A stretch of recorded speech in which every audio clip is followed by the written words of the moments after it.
Conan fans. This is Savage Sword of Conan, issue number 15. Esad Rabik, or Ribic. I am sorry if I'm mispronouncing that, but this guy set a new precedent for me with his bloody puncture wounds, bloody teeth and nose, and Conan looking like a berserker wild animal. It has such a realism, so I am a huge fan of this cover. It is good to see him on a top publication. Pin up by Liam Sharp. Credits for Heroic Titan. The writers on this are Jimmy Palmiotti and Amanda Connor, with artist Andy Bellinger. A Hyborian Age map. There is a ship in the Western Sea, and a captain tells his underling to check on the prisoners before they get to the island of Madeira. His name is Rodak. He goes below deck. It is dark and flooded. He holds up the lantern where there is a young woman. Rodak asks what she is smiling at, and she says she is smiling at what happens next. He looks to one of the cages, the prison cells, and sees that it is demolished. He holds up the lantern and says, "Come out and face me, barbarian." Out of the darkness he appears.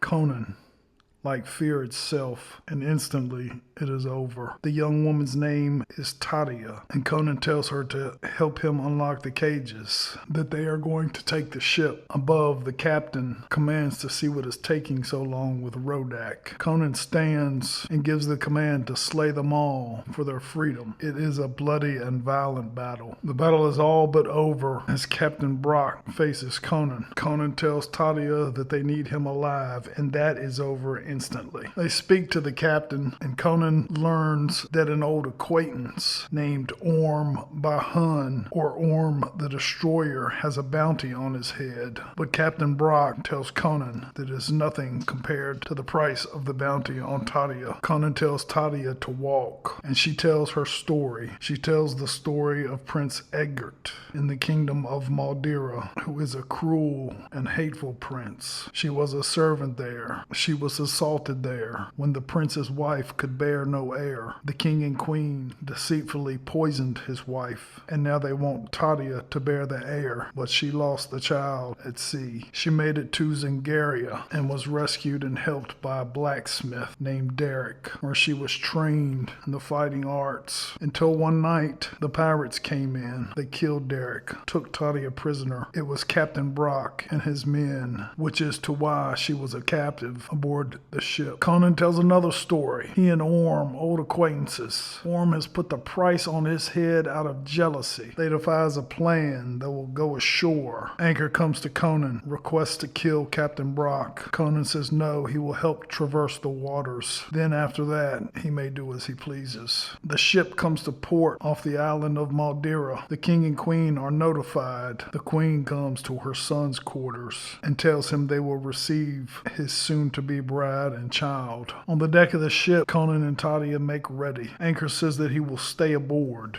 and swim out after he torches the ship. They bid farewell. Conan and Tadia hit the water as they hear the scream and see flames in the ship. As it is her homeland, she tells Conan to follow. He says lead on. They find refuge in an empty tomb for the night. Conan wakes, holding the woman as he so often does, and she has devised a plan. She proposes that they both covertly go to the other's enemy and assassinate that enemy. Conan agrees, and they bid farewell. Soldiers stand guard at the castle of Madeira. In the night, a distraction is thrown into the water. The soldier peers over the castle wall, and it will be the last thing he does. Conan, sword and spear in hand, is over the wall. Two more soldiers see a shadow in the dark, and it is the last time they will see. Conan asks how many guards between here and the prince's quarters. Using his fingers, the soldier says 2. In Prince Egbert's chamber, he sickly entertains himself. He takes hold of one of his captives, says he will enjoy this, when suddenly a voice. Indeed, it is Conan. He says that he comes with a message. Egbert demands to know what message and who he is. Conan says, my name is Conan. My message is from Tadia Brazoria. Your child is dead, and soon shall you be, as he draws first blood. Egbert, demented and twisted, predicts that he will enjoy cutting Conan into pieces. He strikes out and he cuts Conan and is quickly tackled to the ground, where Conan breaks his arm and delivers a headbutt. Back to their feet, Conan reaches for his sword. The maidens tell Conan to free them so that they may help. Conan decrees no more dallying. Edgard rises. He swings at Conan, but Conan is too quick. Edgard misses, and in the inertia, Conan pushes him off balance, and suddenly it is over.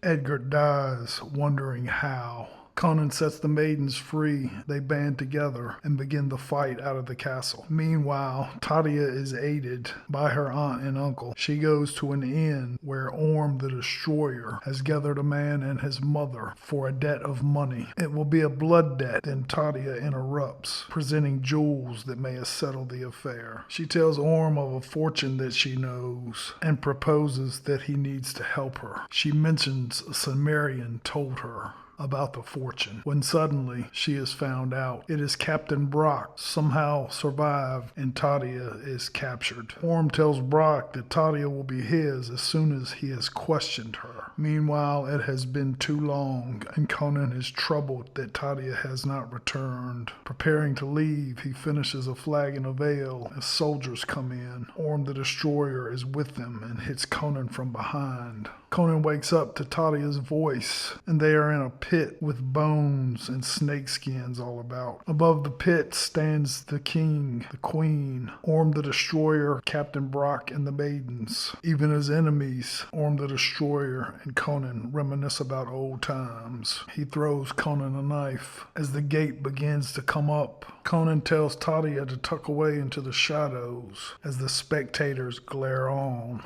A serpent of epic proportions appears in the pit. Conan and Tadia run back towards its lair as Conan strikes out and sinks his dagger into the serpent. The spectators laugh and mock. As Conan fights the serpent, the maidens declare that they owe Conan their lives. Conan and the serpent land against a wall, and the maidens jump up, push the king and queen and Captain Brock into the pit. The king and queen are dead before they ever hit the ground.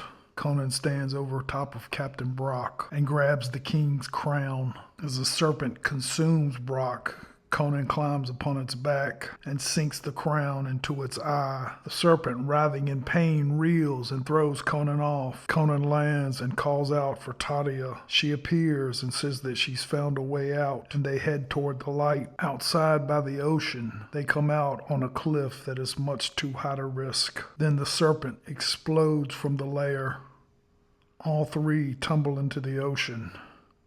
2 sunrises later, Conan wakes. Tadia is there and tells him how Orm has become king through forgeries. He's brought to Orm, who is now king, and Conan knocks Orm senseless.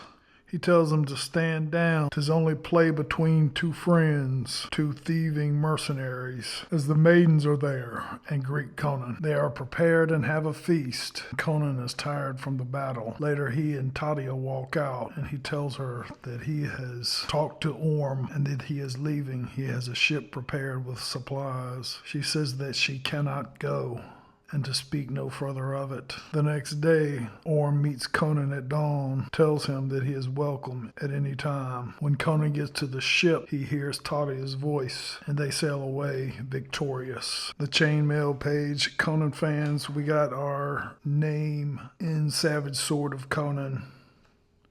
I asked, what can you tell us about the King Conan movie? And they basically say that as soon as we know something, you'll know something. It's an honor to have my question printed in Savage Sword. I remember when I was young, there was only the Hyborian page. And even if I had been old enough to write in, it would have been like hitting the lottery. It's a pinup by Chris Campana, cartoony for my taste. Poem The Ghost Kings by Robert E. Howard, a Howard original with illustration by Juan Alberto Hernandez. And it is a very cool poem with a cool title, but I have not been able to get into Howard's poetry as it reads as, like a youth wrote it. But it's very popular this month, so glad to see it. Pinup of Breckenridge Elkins by Rob De La Torre, and I'm not sure this guy can do any wrong. Even though I'm not a fan of Breckenridge Elkins, this looks spectacular. I will let you buy the book to read the Breckenridge Elkins tale. Advertisements in the back.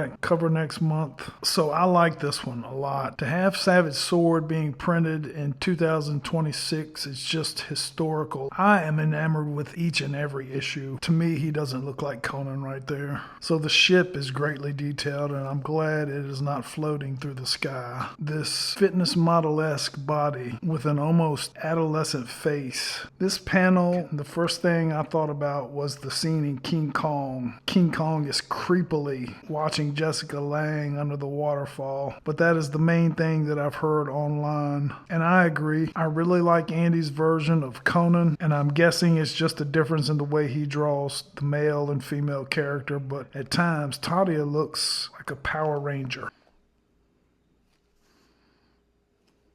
I guess that is the anime or manga style. I'm not familiar with it, but at times Conan and Tadia look like they are from two different storyboards. My main nitpick is that once again, Conan is pulled up to safety by a lady, which is fine. That is okay. I think of Olivia helping Conan in Iron Shadows in the Moon. I think of Zenobia helping Conan. There is nothing wrong with that. But to interject it into every other or every issue there is, of course, Conan is not infallible. But after so much of this, it starts to look like weakness. And I greatly disapprove of Conan looking weak. You cannot claim to know the IP better than anybody when you are making Conan of Samaria look weak. Liam Sharp is in the top 3, probably the top 2 of my personal favorites. Now, some of the art aside, I like the character of Tadia. Her story makes you empathize with her. She is definitely all for Conan. They have a little romantic thing going. In ways, she almost reminds me of Red Sonja, so I like her character. Somehow the Atlantean sword appears. It's an iconic piece of history. It just is, and it's always cool to see them put that sword in here. Soldiers wielding a giant great sword. You get these little Thulsa Doom-like nuances. I like Conan with his spear. You don't often see that. Conan can use a range of weapons.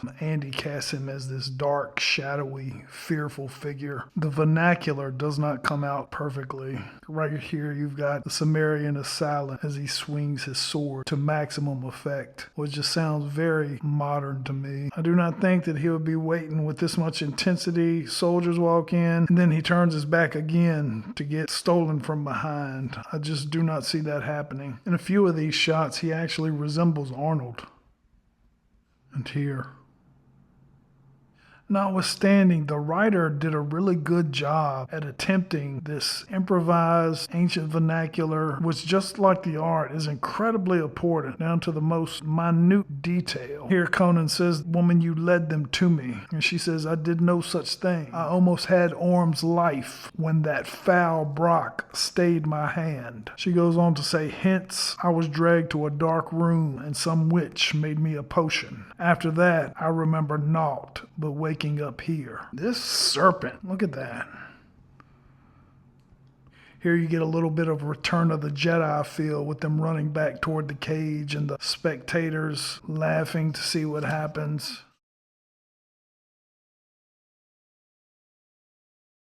Good tale overall, an even 8. I liked it too much for it to be in the 7s, flat out 8. Like, share, subscribe, Conan fans. Thank you for watching.